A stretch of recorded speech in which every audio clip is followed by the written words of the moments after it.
जय जय श्री राधे श्याम, जय जय श्री कृष्ण। जगत में सचराचर वस्तुओं का मान है।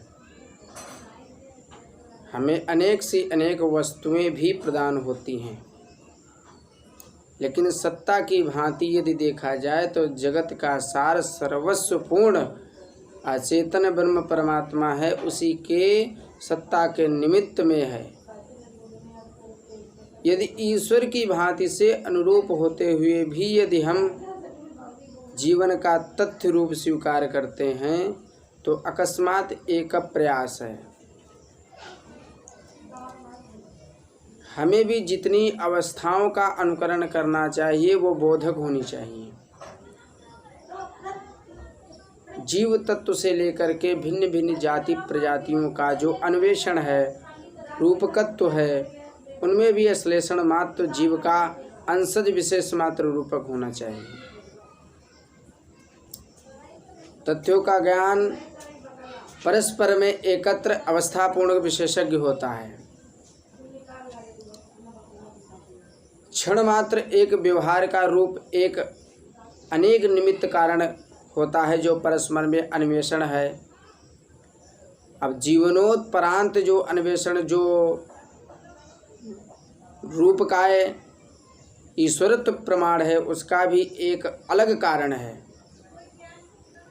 सत्ता की निमित्त के भांति रह करके भी परस्पर में यदि विचार विमर्श करने पर भी जो वस्तु का जो अन्वेषणत्व है, यदि हम उसको परस्पर में भिन्न और भिन्नात्मक प्रयोग का जो उपकरण मात्र है, यदि उसकी हम सत्ता का अनुरूप और अनुकरण से भली भांति करते हैं तो व्यवसाय एवं व्यवधान में तत्पूर्णता परत्व एक अस्मिन् मात्र एक विषय है।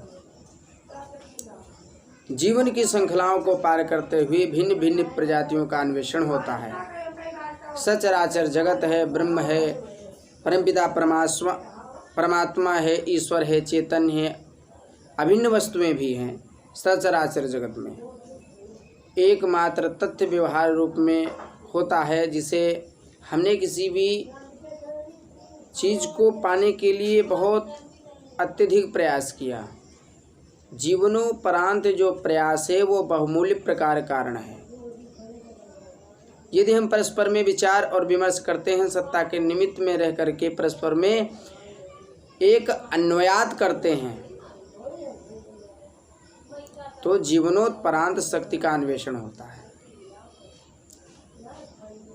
विभिन्न प्रजातियों में यदि देखा जाए तो सुंदर सूक्ष्म जड़ चेतन उद्गम स्थान से अनुरूप स्थान पराजित होते हैं, परंतु देवतुल्य मानकर भी यदि देखा जाए तो आगम्य वस्तुओं का अन्वेषण होता है, दीप्यमान वस्तुओं का अन्वेषण होता है।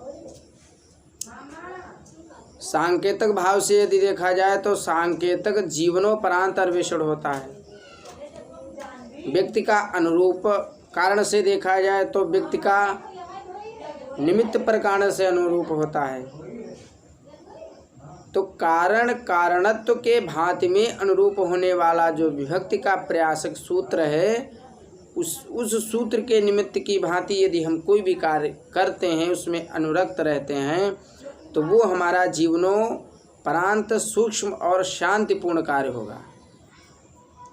अवस्थाएं विभिन्न प्रजातियों में हैं।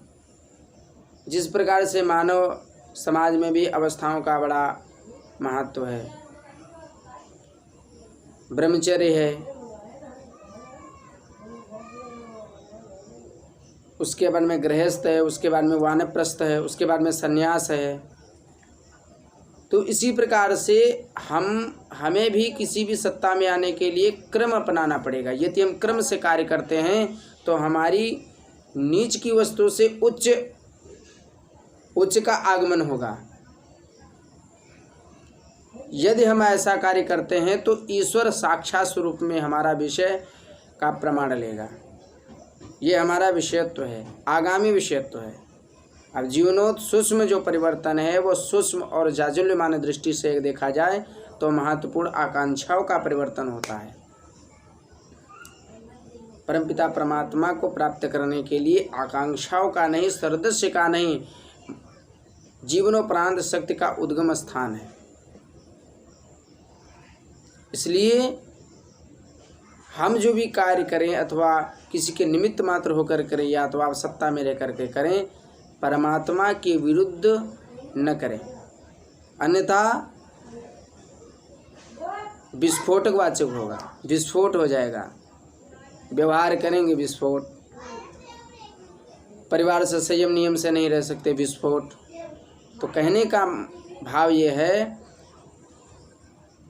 कि कोई भी कार्य करें विचार विमर्श अनुरक्त करके करें, तभी हमारा जीवन सफल होता है,